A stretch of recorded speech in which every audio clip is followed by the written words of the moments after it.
OutLoud podcast, take two. We had some Zoom and internet problems. Today, I have Tamara Rebick with me. Tamara is the founder and Chief Experience Officer at CORIPHERY. I lost your little tagline that you sent me, so I'm just going to ask you to tell us about what CORIPHERY does. And I'm also going to ask you how to answer the question, as I always ask my guests, what do you do and how do you normally answer that question? Okay, so CORIPHERY, which is a mashup of the words core and periphery, is a name that I created for a holistic approach to consulting, specifically with social impact-minded organizations. So I work with leaders of education and community-driven organizations on the local, national, and global levels, and I specifically advise and guide them around strategy, program optimization, engagement, and designing transformative experiences in the service of building culture. So it's working on with those companies to make sure that their internal culture is really strong and that the people that are working inside their organizations are really happy and motivated and such? That's correct. And because they are social impact driven organizations and almost exclusively, I mean, my clients are all in the nonprofit sector. We're talking about both the volunteer people who are connected to the organization as well as the professionals. Interesting. And so what is your kind of philosophy on building company culture? Because that's something I've been thinking a lot about as an entrepreneur. My team is slowly starting to develop and build. I'm hiring both subcontractors and starting to look to hiring full-time employees as well, which is a great, exciting thing for the growth of my company, but terrifying to be a manager and a hirer and a firer potentially and all that sort of stuff. So Totally. I've been thinking a lot about company culture. Like, what do you think is most important?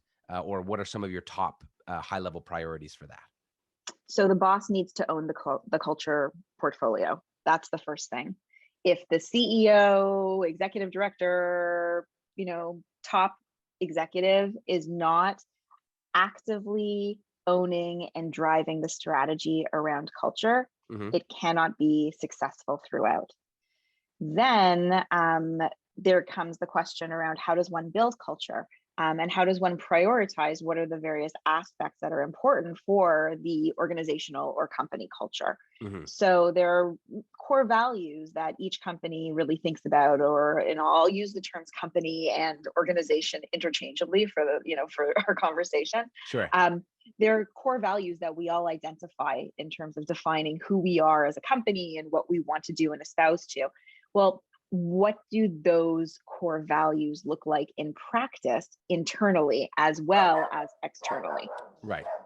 My dog is just shouting her agreement. I was going to say, your dog clearly is a fan of culture as well. Oh my God. Well, she's basically the whole of my company culture. I just post pictures of my dog and I sometimes send clients pictures of the dog saying, here's some motivation from Matilda. And that's like, dogs first. That's one of our core values, I guess. It's like the chief cuteness officer. That's right. Yeah, no, the amount of unpaid work she does is ridiculous, but she costs a lot of money. She's a big expense. So I was going to say there are ways. Listen, I've worked in nonprofit organizations for long enough to know that you don't just get paid in your salary. You get paid in potato chips and Dixie cups and a lot of other things. Well, that's also really interesting. It's like, how do you, we talk a lot about what motivates people. And I talk about it from a sort of pitching and storytelling side is when you're pitching your business, how do you talk to your audience, what they really want? Not like, oh, I want my software to be more efficient, but they want something underneath that, right? Software efficiency equals more time with their kids, more money, more job satisfaction, less stress. Those are the things that people sort of really want when you go underneath it. So how do you motivate people when we don't have that big incentive of money? How do you find ways, and how do you tell companies you have these volunteers? How do you make them care? Yeah, so all of the examples that you just gave are all experiences. They're not tangibles, which is why when I created my company and I thought about, how do I want to be regarded? I want to be regarded as the chief experience officer because that's what we do. We design experiences. Right. And we think about what is the end user's experience, but it's not just the end user. It's the user in any aspect of the company or organization. So whether you're on the custodial staff or you're in a corner office, whether you volunteer your time because you're cause driven, or you volunteer your time because you're cause driven and you have tremendous financial capacity to show that support, it's all about the experience. Mm. And frequently we get caught up in the outputs and the outcomes, and we forget that the experience actually is what drives people's intrinsic motivation to continue to give. So you'll see in a lot of places where, the experience is part of the priorities within culture. Going back to the piece around culture, you'll see people will be more inclined to give up monetary and tangible commercial items, Mm-hmm. if they are intrinsically motivated, because they really believe, because their experience with the product, the organization, the culture, the people, is positive. Right. And I think that a lot of customers would probably feel the same way when they purchase something, even if they spend a lot of money on it.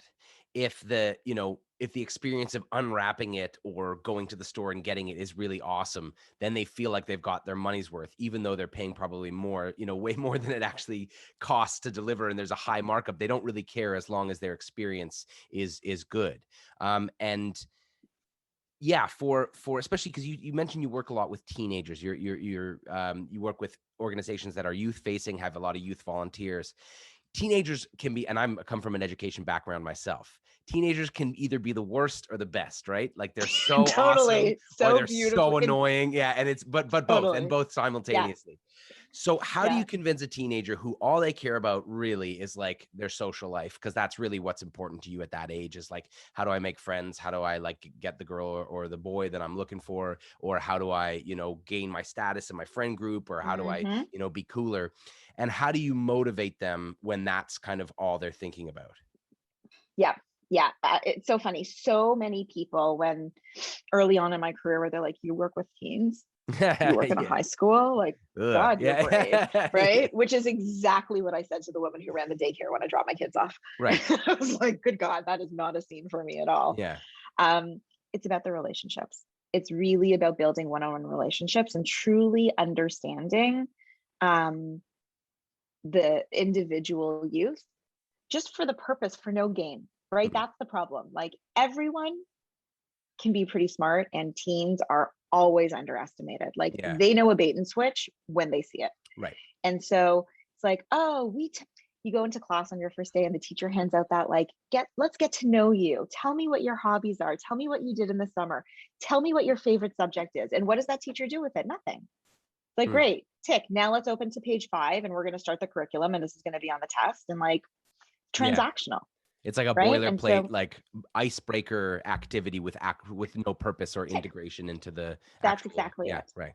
That's exactly it. And so I call that a transactional interaction, or a Mm. transactional point of engagement. Right. And we Um, see transactional relationships and transactional, engagement points everywhere. mm. And that's why they don't have a long shelf life. Relational engagements, on the other hand, which is really focused on building relationships, being authentic in those relationships, and it has to be mutual. So I am now friends with, like, I had to wait a solid 10 years before I could use that expression because of the appropriate degree, but I am friends with a number of my students from that high school, Right. because now they're in their 30s, and their 20s, and they're at different life stages. But those friendships evolved from appropriate, teacher student relationships, where I wasn't trying to get them to do something for me. Mm. I was there, and I didn't want to help them, poor things. I Mm. was there as a resource, and I was there to listen. If they came to me, usually I had something that they wanted, because I worked in a student activities capacity. And so I was running a lot of the leadership programs, and whether they were motivated because the experiences were super awesome, they wanted to build their resume, they wanted to, like, be with their friends, and, like, that particular social group was very involved in a particular That's committee or why I did whatever, leadership in high school. It's because my right? friends were going. So I was like, okay, I'll do Yeah. this like weekend away. And it was amazing. I remember it was Yeah. such a great thing. And so my entire approach is also another sort of my approach that I have been developing, called audacious authenticity. Like, let's call it what it is. Forget, again, let's not do a bait and switch, and let's dispel with the pretense. And so I would say, like, listen, if your friends are signing up, do it. Like, That's a good reason. You don't need Yeah. to be like, oh, well, I'm really interested in this aspect of that. Like, forget it. Like, Yeah. it's because everyone else is doing it. Like, that's a good reason when you're a teenager, Right. because you're doing it. Yeah. Right. And so, like, let's be honest with each other and just call it what it is. Right. And it's like, that was something that I found fostered a lot of respect, and it built a lot of integrity, not in terms of like, oh, I was Mrs. Rebick, not in the terms of like Ms. Rebick, but in the terms of like my programs. And my programs were not just, I mean, they weren't swanky. They weren't like fresh and innovative. Like I worked in a Jewish school. We Hmm. ran a retreat program specifically around the Sabbath, Hmm. where people would go away over, and we would learn about, in Hebrew it's called Shabbat. We would learn about Shabbat. And it was a pretty religious environment. And Hmm. the majority of my student leaders came from completely non-observant secular Hmm. homes. These are kids who don't observe, they're not connected Right. religiously at all. Why did they want to be there? Because I designed an experience for them that was unlike anything else. Right. And I gave them the space to be themselves. Like, I empowered them to say, yeah, I don't normally do this. Hmm. Whereas like frequently people would be like, oh, like I'm a bad Jew. It's Yeah. like, Yeah. no, Yeah. Right. actually, when you say that expression, I'm a bad Jew, you're telling me that you actually know that you're Jewish and you're making choices. Right. Right. And you're concerned that those choices might not actually align with like the normative conventional, then I don't have any time for the conventional.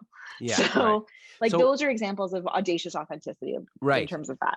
And I'd love to talk to you about that too, because I've felt like a bad Jew my whole life. Because my family is very secular, very not very non-observant, but pretty non-observant. We do Hanukkah, we do Passover. I was bar mitzvahed, but that's like kind of it. We did Rosh Hashanah and Yom Kippur a couple times, but in general, when it comes to observing the Sabbath or having Shabbat dinners, or also our wider community is full of all different religions and stuff.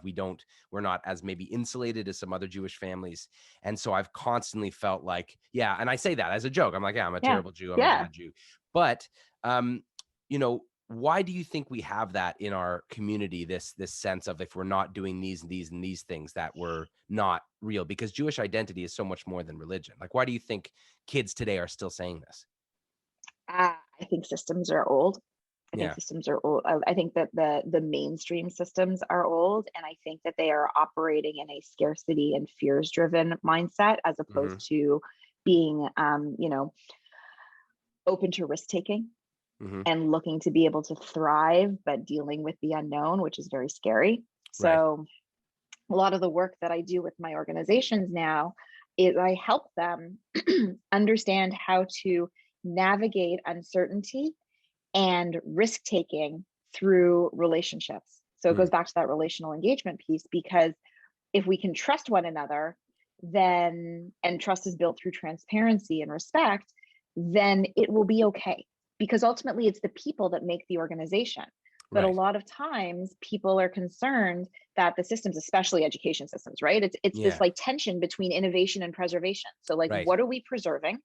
What are we innovating on? Hmm. What are the merits and the pitfalls of each side of that? Right. But ultimately, when the system, which was built over 100 years ago, functioned properly until recently, where we hit this like digital age of like, complete overhaul and change. It's like the next industrial revolution.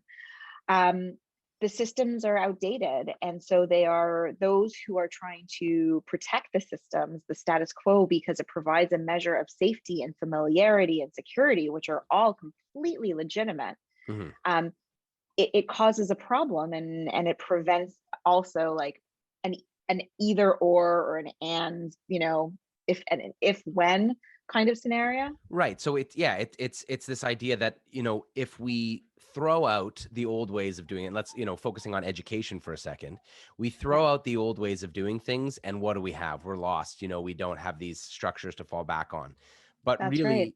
really, yeah, really, there are some glaringly obvious places for innovation in education. And I remember too, like I was in my first company, it was an education company based in China, and a lot of my work was on research and development and writing new curriculum, new ways of doing education. So for us, English class had to be active. We went outside as much as possible. We wanted to use it in real life situations. We'd take them to the store and ask, identify things in the store and call them by their English names and all that sort of stuff. And, working a lot of summer camps as a counselor and seeing the way that the kids took like their responsibility for learning English and how they took it on when they were in this great friend camp environment, instead of just at the blackboard. What's this verb? Say the verb, conjugated. And it's like, who the hell wants to learn a language that way? So, when you see these, and then when you see public education in this country or many countries, and you see how stagnant it is and so much of a reaction to change, yeah, I'm just curious, like, why do you believe public education is not teaching things that we all know, like you mentioned, 21st century skills? Why are we not learning how to do our taxes and how to budget? Why are we not learning public speaking communication skills? Why are we not learning entrepreneurship skills when we know that so many more people are going to become entrepreneurs?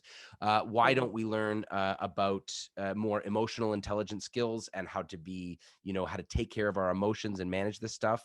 And why is it still just stagnant in a classroom? I know a lot of teachers are changing this, but why do you think it's so hard to change? Oh my God. So each question is at least like a 10-page paper, right? That I would never want to write because I'm not great. Fair. But I'm happy to talk about them. Yeah, very fair. So, okay. Without getting too conceptual, I think a few things are at play right now. Number one, we are in a state of mega disruption, and we are not, like, pandemic notwithstanding, forget the pandemic right now. We have been since 2015. And this idea of like a fourth industrial revolution is what the World Economic Forum calls it that. And the rate of influence that the digital and AI revolution is having is affecting, it's exponential, and it is affecting every single sector and pocket of our community in a way that has never been before. Right. So for instance, while the Industrial Revolution of the 17th and 18th centuries changed the format of consumerism, it didn't change psychology in the same way. I mean, there was an influence and an impact and a ripple effect, but it didn't change psychology, for instance, in the same way. Right. However, the digital AI revolution that is happening right now, we're not ready for it and we're not equipped for it. And when I say we, I mean the leaders of a lot of the organizations. And I want to make sure I'm like not making blanket statements, but the leadership, if you look at the leadership of a lot of organizations, they are predominantly boomers and Gen Xers, mid to older Gen Xers, who all grew up in the exact same system model, which means that there was a right answer and there was a wrong answer. Things are binary. Things are black and white.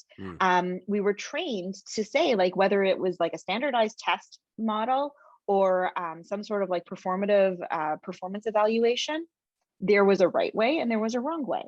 And now we are living in a hyper digitized and variant society where there is like, you can hold multiple identities, you could hold multiple truths. It's in complete contrast to what the current leadership of organizations and systems and governments have been raised to face. And as a result, there is a default, like I think there's a psychological default to protect what is familiar because the unknown is terrifying and it's scary. So some people do a lot of work in change management. I do work in change anxiety. Because change anxiety is really about this idea of like, I don't even care what the change is because it probably makes some good sense, but I'm too scared about what it actually means to go through it. Right. And so when we look at like, how our public school system here, let's talk about what's going on with the Toronto District School Board, for example, and a number of other public school systems in response to the pandemic. There has been so much overload and burden on the system that there is never enough time allocated to strategic thought And Right. that's another major consideration and an issue at hand. Yeah. And we see it again. I see it with all of my organizations. So when I do strategic planning for them, and I've developed the signature method that I call respectful disruption, Mhm. which is literally in service of change anxiety and putting relationships at the core. When the first part of respectful disruption is thought. There are 5 T's: thought, transparency, trust, talent, and thriving.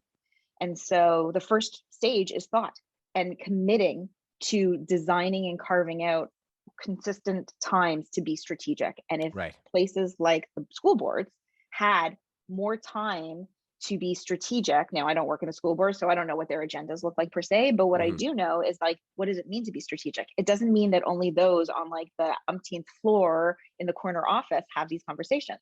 It means that you're engaging all of the users because you are designing an experience Yeah. for everybody who is engaging. And then I think that there could have been a little bit more agility in response to the pandemic.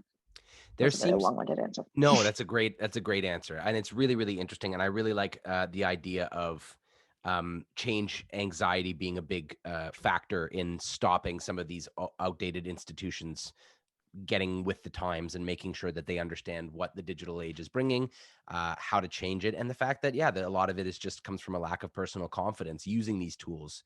And I sympathize with that too, because I'm not very technologically savvy, although I know that growing up when I did means that I will always just have a better relationship with technology than my parents do. But Right. psychologically, this idea that this industrial revolution is changing our psychology. I know that there's huge evidence for social media and our use of screens and apps rewiring our brains and Yeah. creating anxiety and depression and social isolation, the likes of which we've never really seen before, or certainly since Yeah. we've been measuring it. Yeah. Do you mean anything beyond that? Is that the main crux of the issue, or is there something else that is driving this change in psychology? Can you help me understand a little bit more in terms of the change in psychology? What do you mean by that? So you mentioned a change. I know that social media and digital products are contributing to skyrocketing levels of anxiety and depression. Yes. Yes. Is there a deeper part of that, or is that what you mean? And if that is the main crux of the issue, how do we put in anxiety management into our education systems to understand that's like, okay, you've got this fucking thing right here. It can do everything that it can do magic, but if you Yeah. don't use it properly, it will destroy your mind. Like, Okay. Huge. Yes. Yes. Huge. And I will just say as a sidebar. So like, I now have a teenager of my own. My oldest daughter is 13. right. My husband is just like, what? And I'm like, hello, I have been waiting for you. You've been training So for years for I this. literally, so Yeah. like I am living what you are describing right now in Mhm. every aspect. And when you think about like their formative years, like this is it. So I think there are two factors that come to mind that I think are really important to this question. Number one, when I talk about change anxiety, I'm talking about how we approach uncertainty and how we approach the unknown, because that is, for whatever reason, like a bad thing. Mm. It's been seen to be a bad thing. And what I think is interesting for like my own story is that because I grew up and I found my own identity through nonprofit organizations as a participant and a recipient of their, their services and their programs, and then I moved into the professional role of working within nonprofit organizations. Nonprofit organizations are 98% fueled with uncertainty and the unknown. We never there's no money, Right. right? We don't know when the donations are going to actually come through or if they're Right. going to be consistent year to year. Yeah. If we're operating off of government grants or other foundation support, the jumping through hoops and the Right. mechanisms for measurement are such that we are constantly living in uncertainty. And we are uncertain about turnover because we know that our great talent can find way better paying jobs in different Right. other sectors. Yeah. We know that, our volunteers will get burnt out if we don't do X, Y, and Z. So like uncertainty fuels the nonprofit field, which has given me the ability to say, hang on one second. Like, we know that change is hard, even for the most eager of visionaries. And let's actually acknowledge why we are struggling with change, right? So if you go back to what I was saying before, like I'm sure these ideas that you're suggesting and this overhaul of the system actually probably makes sense. However, the idea of implementing it and disrupting it, like people are non-confrontational and they assume that if you've got to make a change, then it's going to bring about confrontation and problems, and people protect, right? People are like, they have certain values, they are loyal to certain things, right? And you have They are parents, with their own opinions about how to totally, educate their children, which I always found really frustrating. Although I'm not a parent, but I can empathize with, like, if you strongly believe your child should be educated one way and the school that you're taking them to suddenly does a reverse, then you go like, what the hell is this? This is not what I want. yes, But then, of course, you multiply that by as many kids are in the school, and yeah, whatever change you make in any direction will cause, let's say, totally. 40% of the parents to be furious. So that must also be a huge, huge barrier. Yeah, it really, really is.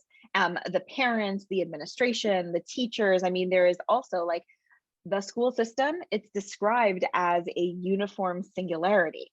But when you think about how incredibly complex, nuanced, and differentiated it is in terms of personnel, attitudes toward pedagogy, expectations by parents around performance, outcome, and comprehension, Hmm.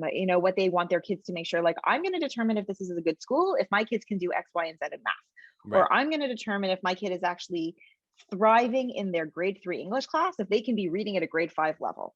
Like, like there are so many different things, and yet it's the school system. So like that uniformity piece also comes from like an older mindset. It's like a legacy sort of outdated mindset because What, everything is so distinguished now. sorry to cut you off. I just, Yeah. I have a sort of higher level question. What do you think was the purpose of education in this old system? What did they want to train kids to be able to do?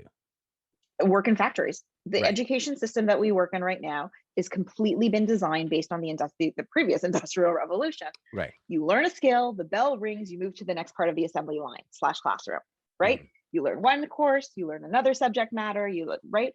All of these pieces, that was the premise. The school was training for the factory model that was the latest and greatest in that time. Hmm. Microsoft actually issued a report, I think it was like in April or May, they did a report on education, and they looked at what was the state of education pre-pandemic, what happened as a result of the pandemic, and what are thoughts and thinking about moving forward post-pandemic. And it was a global report.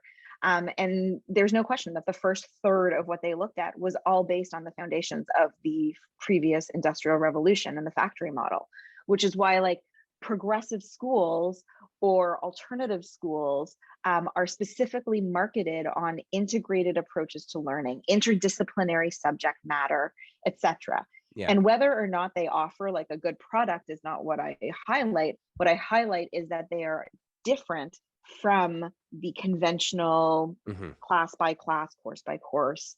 As manufacturing jobs are shrinking like crazy and giving way to automation, Exactly. yeah. And Exactly. you again, you mentioned 21st century skills, and well, I've been hearing a lot of people, sort of, I guess, that seem in the know to me, talk about how everybody is going to be an entrepreneur as we move into this new age, because it will be very difficult to find your place in a massive organization and sort of move up the ranks. The nature of work will be less conventional in that way. So I mean, there are so many skills that are associated with entrepreneurship. Of course, my bias towards is the communication and the human psychology skills. Get to know Yeah. people, get to know how to talk to people, and then you can accomplish so many things. Yeah. Yes, if you're a great coder, spend your time and make sure you can do that. If you're really, really good with accounting, or if you're really good at sales, double down on what you're good at. But an overall meta investment you can make in your skill set as an entrepreneur are communication skills. What would you say is and because we have to stop soon, unfortunately, although I want to keep talking about this for like another So hour. we'll do like a part We'll two. do a Yep. part two. Okay. What is This is your fun. top skill for an entrepreneur? If you could tell somebody watching that they really Oof. need to develop and that you found essential or helpful as an entrepreneur, what would that be? Honestly, it goes back to your previous question, because I said you were asking about like the anxiety piece, and is it about the phone or is it about it? And I talked about like one thing and I didn't get to the second thing. And the second thing is about self-esteem and confidence. Mm. And it's essential for managing the, the social media driven depression piece, right? And learning how to control your inner voice. It's not imposter syndrome. It's learning about self-esteem and confidence and surrounding yourself with cheerleaders, like really good cheerleaders who don't have anything to benefit from cheering you on, but who truly just like you and respect you and, like to see you smile. Right. And because if you have the confidence and the self-esteem, nobody can tell you that you're not good enough and that you're not worthy and that you don't deserve what you've got to offer. And I would say joining some kind of entrepreneur group in whatever way you can, whether it's an accelerator or whether it's like a meetup or whatever, just so you can connect with other entrepreneurs and get that cheerleading. I found it the most. Totally. I like being an entrepreneur in the community. It's the most supportive thing. I came from acting where everybody's like, they're all competing for the same roles. So there's a real cutthroat element to that business. But I find entrepreneurs are really, really collaborative. And especially before a lot of money gets involved, like, once you get into like post-funded tech stuff, it can get a little competitive out there. But I think in general, early stage, pre-seed, seed stage entrepreneurs and founders are really generous with their time. And most older successful entrepreneurs I've found to be remarkably generous with their advice and their time and commiseration. So true. Yeah. You need to surround yourself with good people. You need a community, and a community of not like-minded, but like mission driven, right? So that you do feel that you're not alone and that you are part of experiencing people experiencing the same things. If That's your spouse or partner or friends aren't entrepreneurs, they will not understand what it is that you're going through. So just find other people. Amazing. Okay, I've got to run tomorrow because I have a thing after this. Go for it. Thank you so much for being here. Thank you. Let's do a part 2 because this was so interesting, and I feel like we have a million things to talk about. Can't wait. Okay, take care. All right. Where can people find out about your company? Amazing. So my website, www.coriphery.com. That is literally the mashup, CORIPHERY.com. At CORIPHERY on Instagram, at CORIPHERY on Facebook, and myself or /CORIPHERY on LinkedIn as well. Yeah, and we'll post these links to underneath. But also, amazing. Follow Tamara on LinkedIn because she writes great articles. I love reading your stuff. Thank you. And now I'm also doing, for people who are less visual engagers, I'm now holding these conversations and spaces on Clubhouse. So if you're on the Clubhouse app, at Tamara Rebick, follow, and there are tons of rooms that I'm opening up, having conversations about change anxiety, respectful disruption, failing forward, building culture, etc. Fantastic. Well, if I had an iPhone, I would see you there, and I may buy one soon. So, or when they release the goddamn Clubhouse app on Android. Okay. Amen. All right. See you tomorrow. Take care. So much. Bye.